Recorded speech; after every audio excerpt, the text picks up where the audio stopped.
It wasn't like I didn't feel guilty. Of course I felt guilty. But a man's gotta do what a man's gotta do to stay alive sometimes. And even as I gazed at the tank containing Mr. Fish, the final capture of my assignment, all I could do was give him a sad look and walk away. What else could I have done for the poor guy, without putting my own neck on the line? The part that really sickened me about myself was the ease with which I went through with it. I've done a few things that people would consider extreme, but I've never betrayed anyone. I mean, they all came. All I had to do was set up some traps, maybe a firing squad with some tranks, and bam, they were all contained. Yeah, whatever. I'm sure they all hated me before anyways. Ever since what I did with Sweetie, everybody's been wanting me dead.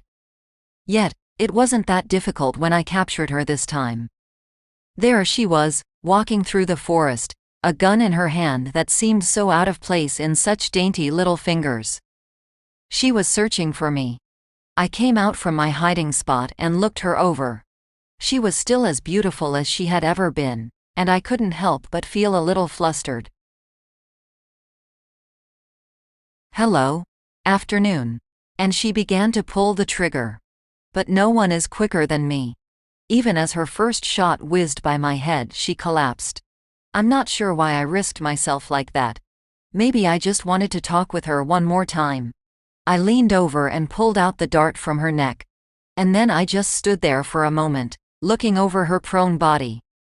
When I touched her, it still sent shivers down my spine. I even took out my knife and held it less than an inch from her skin, considering cutting her again. But I didn't. I'm not rolling that way anymore. And I did need to drop some old habits. Was it really my fault in doing this? I didn't have a choice. I mean, I was discontinued, and then Stripes comes after me. Me being on his list and all. My only way to live was to join the guys who would protect me no matter what the cost. They helped me get Stripes, so I guess I owed them a favor after that. A favor big enough to keep me catching all the others. Like the one that was behind me. I walked down the long hallway from the containment chamber to the office of my new boss. A true mastermind, if there ever was one, and always dedicated to his cause. It was really a silly cause.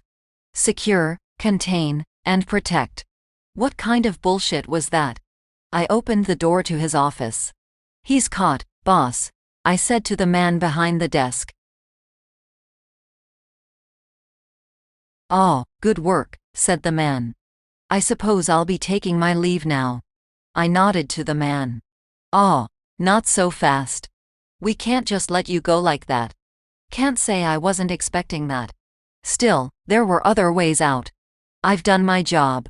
I could give less of a shit about how much they want to study me. I was getting out. Oh, yes, but you're an SCP object yourself. Boss, please. I placed a look of desperation on my face. Just biding my time. Listen, you've done us good. You'll get your own furnishings and sell with the best service. The man walked over to me as he spoke. Good. I placed my grip on my knife. Boss, I'm asking you from the bottom of my heart. I began to pull out my knife, ready to place it at his throat. I saw a flash of movement towards my thigh, followed by a sudden pain. I looked down to see a needle sticking in it. Quick guy. Quicker than me. I hadn't thought anyone was quicker. I stumbled and collapsed against the doorway. The man watched me as I closed my eyes and drifted away. Sweet dreams, Mr. Red. This content is Creative Commons. Relevant attribution can be found in the description.